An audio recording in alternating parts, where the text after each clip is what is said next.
Hello friends, मैं हूं अजीज शेख। आप देख रहे हैं मूवी स्टॉक चैनल, जिस पर आज मैं रिव्यू करने वाला हूं नेटफ्लिक्स पर रिलीज हुई most anticipated series lock and की के सीजन 2 को। जिस सीरीज को फैमिली को ध्यान में रखकर बनाया गया है। अगर आप लोग फैमिली के साथ बैठकर कुछ किसिंग सीन्स को देख सकते हो तो। इसके अलावा पहले सीजन की तरह दूसरे सीजन को भी हिंदी में रिलीज किया गया है, जिसकी हिंदी डबिंग ऑब्वियसली अच्छी ही है। इसके अलावा पहले ही सीजन की तरह आपको इस सीजन 2 में भी पूरे 10 ही एपिसोड देखने मिलते हैं और हर एक एपिसोड की लेंथ 40 से 50 मिनट की ही है। यानी कि ये सीरीज आपका अच्छा खासा टाइम लेती है, जो आपको देना भी चाहिए या नहीं। ऑब्वियसली उन डिटेल्स पर तो मैं इस वीडियो में बात करूंगा ही, वो भी बिल्कुल स्पॉइलर फ्री। लेकिन अब बात करते हैं सीरीज की सीजन 2 की स्टोरी की, जिसकी कहानी की शुरुआत सीजन 1 के इवेंट के 4 महीने बाद की गई है। और इस बार के सीजन में फोकस बढ़ती उम्र के साथ साथ भूलती हुई पुरानी यादें, कुछ नई कीज और गेप के मकसद पर ही किया गया है, जिस प्लान में अब उसके साथ ईडन भी शामिल है। तो अब इन सारी की सारी सिचुएशन से इस बार लॉक फैमिली किस तरीके से प्रिपरेशन में है, उन्हीं सभी सवालों का जवाब जानने के लिए आपको देखना होगा ये सीजन 2। लेकिन जैसे कि मैंने कहा, इस वीडियो से आपको कम समय में ये मदद मिल जाएगी कि क्या आपको आपका समय इस सीरीज के लिए यानी कि लॉक एंड की के सीजन 2 के लिए देना भी चाहिए या नहीं। क्योंकि सीजन 1 के बाद सीजन 2 बहुत ही ज्यादा एंटिसिपेटेड है लोगों की लिस्ट में, जिसका वेट फैंस बहुत ही बेसब्री से कर रहे थे। लेकिन फिर भी टाइम तो इम्पोर्टेंट होता ही है, जिसे मेरी कोशिश रहेगी आपके लिए बचाने की। लेकिन अब उससे पहले बनती है एक छोटी सी रिक्वेस्ट, जो है इस चैनल को सब्सक्राइब, वीडियो को लाइक और शेयर करने की।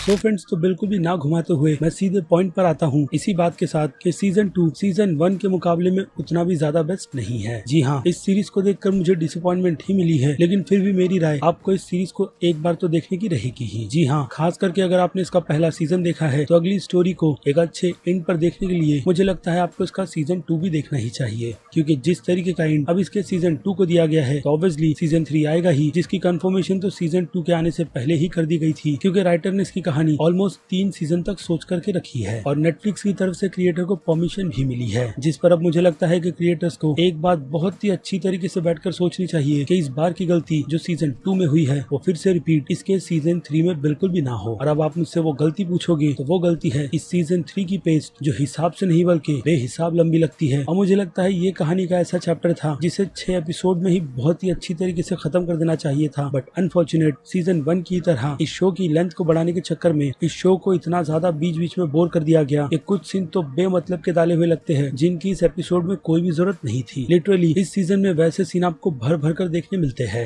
यानी कि राइटर की तरफ से बेमतलब के सीन बहुत ही ज्यादा लिख दिए गए हैं और कहानी पर फोकस काफी कम रखा गया है, जिस कारण से सीजन 2 अपनी पेस्टिंग में जिस तरीके के टीनेजर्स के ड्रामा को ऐड कर देता है, वो भी हमें डिसअपॉइंट ही करता है। क्योंकि टीनेजर्स की लाइफ कितनी ज्यादा प्रॉब्लम से भरी हुई होती है, ये सीरीज उन्हें ही बताने में अपने मेन पॉइंट से हटती चली जाती है। और फिर लास्ट के कुछ एपिसोड या फिर पकड़ लो 7th एपिसोड से ये शो अपने ट्रैक पर वापस आना शुरू कर देता है। लेकिन अगर देखा जाए तो क्रिएटर्स की तरफ से जिस तरीके का रिस्क लिया गया है वो कहीं ना कहीं ठीक भी है, इसी एंगल से कि इस सीजन में उन्हें कैरेक्टर्स को डेवलप करने का अच्छा खासा टाइम मिल गया। और अगर ऐसी ही गलती क्रिएटर्स की तरफ से सीजन 3 में भी की गई तो फिर सीजन 3 के बाद मेरा इंटरेस्ट इस सीरीज पर से पूरी तरीके से खत्म हो जाएगा, जो कि अब भी इसकी बुक पढ़ने के हिसाब से मेरा बना हुआ है। क्योंकि कहानी जैसे कि मैंने कहा अपने 7th एपिसोड के बाद बिल्कुल राइट ऑन ट्रैक आ जाती है और हमें कॉमिक बुक से हटकर कई सारी अलग चीजें भी बताती है। क्योंकि क्रिएटिविटी की कोई भी सीमा नहीं होती, इसलिए इस सीरीज में हम कुछ अच्छे और मेन कैरेक्टर को मरते हुए देखते हैं। और ऐसा ही कुछ कॉमिक बुक में भी किया गया था, जिनका क्रिएटर ने यहाँ पर अच्छा खासा फायदा उठाकर सीरीज में ऑब्वियसली एक अच्छा ही ट्विस्ट दिया है। लेकिन इस बार के सीजन में अनफॉर्चुनेट नई कीज को बहुत ही कम यूज किया गया है और हाँ, कुछ डिसीजन को बेमतलब का भी दिखाया गया है, यानी कि कैरेक्टर्स की स्टूपिडिटी, जिस कारण से उनका मरना बिल्कुल तय है। बाकी अब शो के बाकी दूसरे डिपार्टमेंट की बात कर ले तो हर बार की तरह हर एक्टर अपने परफॉर्मेंस में जान डालने की कोशिश करता है, सिवाय टाइलर के कैरेक्टर के, जिस कैरेक्टर में कॉर्नर जोसेफ हमें कहीं ना कहीं ओवर एक्टिंग करते हुए नजर आ रहे थे। लेकिन तारीफ करनी होगी इस बार जैक्सन रॉबर्ट स्कॉट के कैरेक्टर बॉडी की, जिनकी परफॉर्मेंस आपको बिल्कुल भी डिसअपॉइंट नहीं करती और यही बताती है कि इस बच्चे में कितना ज्यादा टैलेंट भरा है। और इस बार का विलन ग्रिफिन ग्रोलक यानी कि गेब का कैरेक्टर भी अच्छा है, लेकिन फिर भी मुझे डॉज के कैरेक्टर की बहुत ज्यादा याद आई। और हाँ, इसके अलावा मेकर्स की तरफ से न्यू कीज को एक्सप्लोर करने का जिस तरीके से टाइम दिया गया है, वो अगेन बाकी दूसरे टाइमों की ही तरह हमारे टाइम को सिवाय वेस्ट के और कुछ नहीं करता। और अब बात करें शो के डायरेक्शन की, तो सीजन 1 की तरह इस बार का बजट भी नेटफ्लिक्स की तरफ से इस शो को अच्छा ही दिया गया था, जिस कारण से ये शो भी सीजन 1 के मुकाबले में डायरेक्शन के मामले में बिल्कुल ठीक ही है। बाकी शो के बीजीएम पहले ही सीजन की तरह है और लोकेशंस भी इस बार काफी अच्छी दिखाई गई है। बाकी एडिटर साहब का काम तो ठीक बिल्कुल भी नहीं है, जिस कारण से जैसे कि मैंने कहा ये शो बीच बीच में हिसाब से बहुत ही ज्यादा बोर हो जाता है। तो अब सीधे उस बोरियत से निकल कर आ जाते हैं सीजन 2 की रेटिंग्स पर, जिनमें अगर मैं बात करूँ इस शो के एक्शन की, तो एक्शन के लिए इस बार इस शो को मैं यानी कि सीजन 2 को को मैं 5 में से 3 स्टार की रेटिंग दूंगा। कॉमेडी के लिए 5 में से आधे स्टार बिल्कुल ठीक रहेंगे, जो इस बार इस शो में कम ही है। बाकी ड्रामा, हॉरर और थ्रिल के लिए ये शो 5 में से 2.5 स्टार डिजर्व करता है, क्योंकि कहानी बहुत ही ज्यादा प्रेडिक्टेबल थी, जो हमें बस सीजन 1 के किए गए मैस को समेटती हुई ही नजर आती है और एंड में उसे ही सिमटते हुए खत्म हो जाती है एक अलग ही चैप्टर यानी कि सीजन 3 का हिंट देकर, जिसे मैंने पहले ही गेस कर लिया था, चाहे वो कैरेक्टर्स हो या फिर पास, जिन्हें दिखाकर इस शो ने बहुत ही बड़ी गलती अपनी शुरुआत में ही कर दी थी। और इसी कारण से सस्पेंस के लिए मैं 5 में से 2 स्टार से ज्यादा की रेटिंग बिल्कुल भी नहीं दूंगा, क्योंकि जो चीज इसके एंड में हुई है उसने किसी न किसी तरीके का सस्पेंस तो क्रिएट कर ही दिया है, क्योंकि चीजें कॉमिक बुक से काफी ज्यादा अलग हुई है। इसलिए 5 में से 2 स्टार की रेटिंग सस्पेंस के लिए तो बनती ही है। बाकी बात करें मासस ऑडियंस की, तो मासस ऑडियंस इस शो को काफी ज्यादा एंजॉय करेगी, ठीक इसके पहले ही सीजन की तरह, या फिर हो सकता है कि सीजन 2 उन्हें सीजन 1 के मुकाबले में काफी ज्यादा पसंद भी आए, इसलिए उनकी नजर में शो की रेटिंग B+ की रहेगी। क्रिटिक्स की राय भी बिल्कुल सेम ही निकल कर आई है, रीजन आपको बहुत ही अच्छी तरीके से पता होगा, इसलिए क्रिटिक्स की नजरों में शो की रेटिंग B+ की बनती है और मैं इस बार के सीजन 2 को B- की कैटेगरी में रखूंगा, यानी कि ठीक ठाक सा अच्छा कंटिन्यू करने वाला शो, जो आपके टाइम को बहुत ही अच्छी तरीके से पास कर देगा, लेकिन तब जब आप इस सीजन को टुकड़ों में देखोगे। लेकिन मेरी गुजारिश है कि आप इसके सीजन 2 को पूरा ही देखिएगा, क्योंकि टाइम पास अच्छा है। लेकिन फिलहाल तो ये मेरा पर्सनल ओपिनियन है नेटफ्लिक्स के लॉक एंड की के सीजन 2 को लेकर, कि मुझे पर्सनली ये सीजन 2 कितना ज्यादा पसंद आया और कितना नहीं। बाकी आप अपनी राय मुझे कमेंट में लिखकर जरूर बताइएगा, क्योंकि अब वक्त है वीडियो को यहीं पर खत्म करने का। मैं हूँ अजीज शेख, आप देख रहे थे मूवी स्टॉक चैनल, जिसे अगर आपने अभी तक सब्सक्राइब नहीं किया है तो सब्सक्राइब कर लीजिए और बगल में बने हुए इस बेल आइकन के साथ साथ नोटिफिकेशन को भी ऑल पर क्लिक कर दीजिएगा। बाकी मैं मिलूंगा जल्दी आपसे दूसरी किसी वीडियो में किसी और फिल्म या फिर किसी और सीरीज के टॉपिक पर बात करते हुए। तब तक के लिए आप मेरे चैनल के बाकी दूसरे वीडियोस को भी एंजॉय कीजिए। Till then